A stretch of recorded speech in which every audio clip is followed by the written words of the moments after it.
Hello, everyone. Welcome to a new episode. I'm Jack Bigadou, also known as the Hood Sommelier, and today I want to talk to you about this whiskey that is quite interesting because this whiskey is a 30-year-old Canadian whiskey that was exported here in the US by Heaven Door, but is under their premium label. So it's called the Lucky Bastard, and the brand is Rare Hair. That's you say that three times. I practiced like 4 or 5 times before I was able to say it. Is Rare Hair. It's called the Lucky Bastard. It's a 30-year single barrel Canadian whiskey.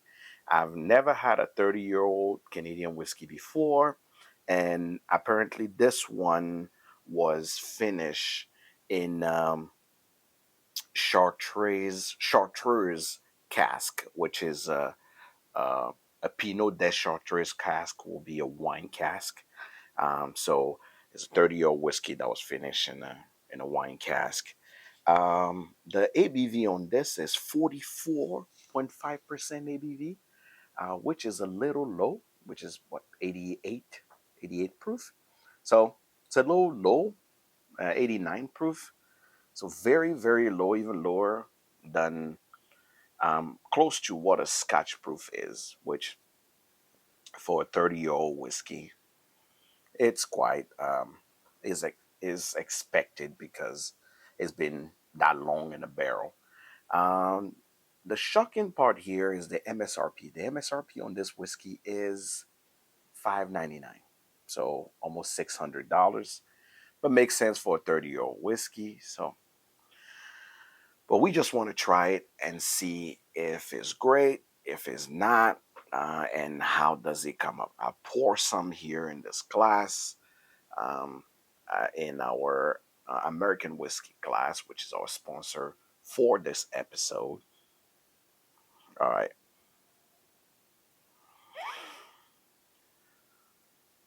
It's a little faint on the nose. Sweet is sweet. It remind me of a nice sweet candy, what you expect from some sherry.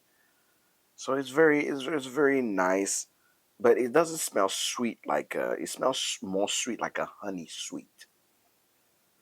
So for $600, I'm expecting it to blow my mind. So let's try.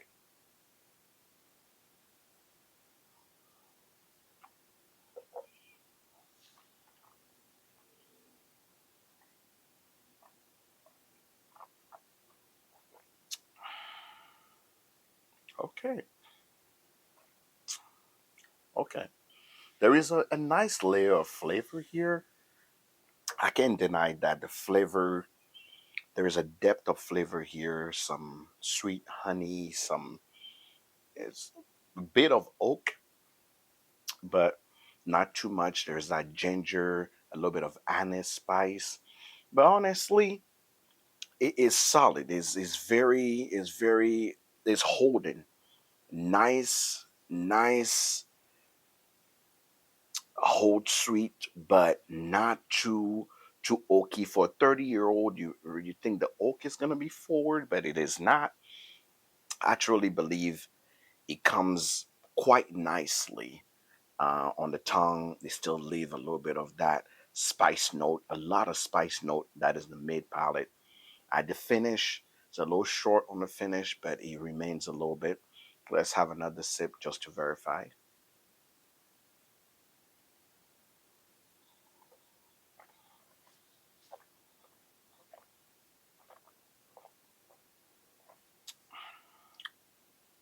There is a certain wine finish to it. I'm assuming it's the chartreuse cask that is affecting the finish there. Very, very edgy towards more of a cognac finish. Um, it gives it a little bit of that edge and keep almost like having a little minty note at the end of that. On the truth is barrel proof, I always say it's not always about the price of the whiskey, of the age of the whiskey, but how does the whiskey makes me feel, and how can I pair it? Those are the two main things.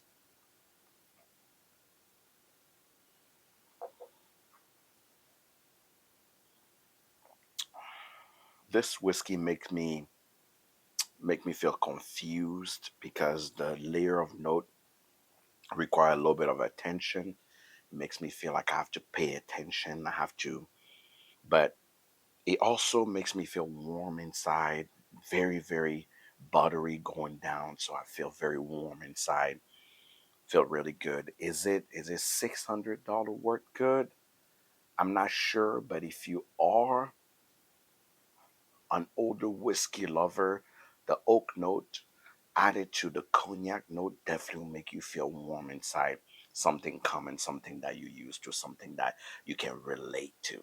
That's really where it is. But beside that, really, I would love for the proof to be a little higher. That's what I would really want to see, for the proof to be a little higher. I wanted to really see if I can get all those aromas and those notes. But will I pair it? I would definitely pair this whiskey with a nice cigar.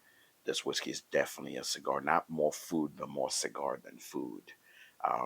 When I'm thinking of it, I'm thinking more cigar than anything else. But um,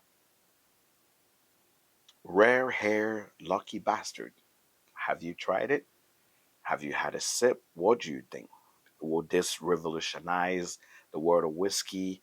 30-year-old Canadian whiskey, in my opinion, is is a whiskey to enjoy, but it definitely will not understand the flavor notes and the depth of this flavor note if you're just walking into whiskey. Hopefully, you get a pour at a bar one day and you get to try it. Honestly, this was my review of it. It gets a B minus in my book, and mainly because of the flavor note, and um, it won't get a high note because the price is a little up there. But again, it's also 30-year-old whiskey. Hope you enjoy. Let me know in a comment what you think of it if you're seeing it on the market. And until next time, I'm Jack Bigadoo, also known as the Hood Sommelier, and I'll see you on the next episode. Cheers.